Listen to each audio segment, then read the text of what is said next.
Dumating na nga ang pinakakinakatakutan ni Giselle, ang kamatayan ng kanyang papa, na hindi man lang siya nakahingi ng tawad tungkol sa mga kasalanan at sa mga dating tampuhan nila. Hindi man lang niya ito nakausap ng maayos, ngunit wala na siyang magagawa. Umiiyak siya sa tabi at puro sakit ng loob ang kanyang nararamdaman.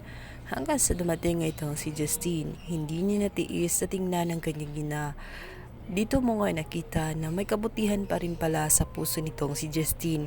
Hindi lang pala puro sakit at sama ng loob ang kaya niya iparating sa kanyang tunay na ina, dahil nagawa niya itong yakapin sa gitna ng pagdadalamhati niya sa pagkamatay ng lolo nitong si Justine. Gawa niyang ibaba ang kanyang pride.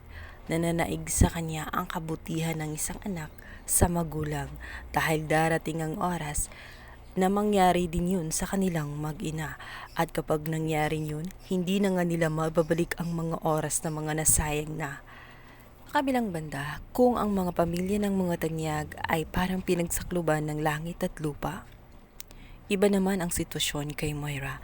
Kahit na sa kabila ng araw-araw na pahirap na kanyang dinarana sa loob ng kulungan, isang masayang balita para sa kanya na inabot nitong si Ninang, nang sabihin nga ni Ninang na ang matandang kanyang pinadukot na si Lolo Pepe ay nabalitaan niya sa TV na pumanaw na bago lamang.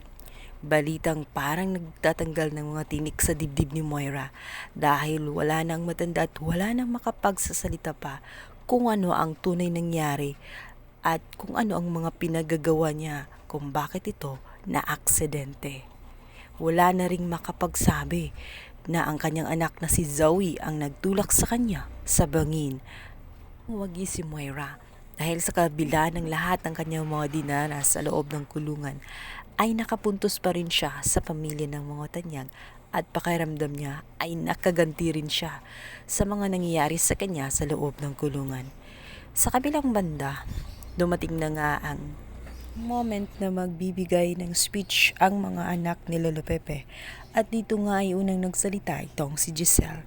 Ipinabot niya ang kanyang pagdadalamhati at masakit sa kanya ang nangyari sa kanyang papa, at nangako rin siya sa kanyang sarili at sa lahat ng mga tao na nanando doon na hindi siya titigil hanggat hindi napaparusahan isa-isa ang sino mga may kagagawan sa krimen ng kanyang ama.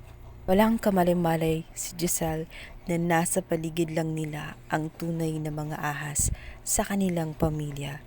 Nakikinig si Zoe habang umiyak. Masakit sa kanyang kalooban na siya ang dahilan ng lahat-lahat ng ito. Samantalang itong si Carlos, habang nasa may di kalayuan, ay napailing. Katabi niya itong si Irene. Napansin din ni Irene ang kakaibang kilos nga nitong si Lynette at itong si RJ. At kahit pa may kinokomport lang ni Lynette itong si RJ, pansin ni Irene na may kakaiba sa kanilang dalawa. Batid niyang mas malalim sa pagkakaibigan ang pakikitungo ng dalawa, at ramdam niya yon. Hindi gumagawa ng haka-haka si Irene, dahil ramdam rin ni Carlos ang mga bagay na iyon, lalo't alam niya ang istorya na may nakaraan sila at may naging bunga, ito nga ang si Annalyn. Kaya hindi malayong mangyari ang sinasabi nitong si Irene. Naiinis siya sa puntong iyon. Maaring gagawa na naman siya ng hakbang kung paano ilayo ang kanyang asawa dito kay RJ. Balit magagawa kaya niya yun? Gayong itong si Lynette ay punong-puno na ang pagdududa sa kanya, at siya rin ang gumagawa ng isang dahilan kung bakit lumalayo ang loob ni Lynette sa kanya, at dahil na rin sa marami siyang tinatago.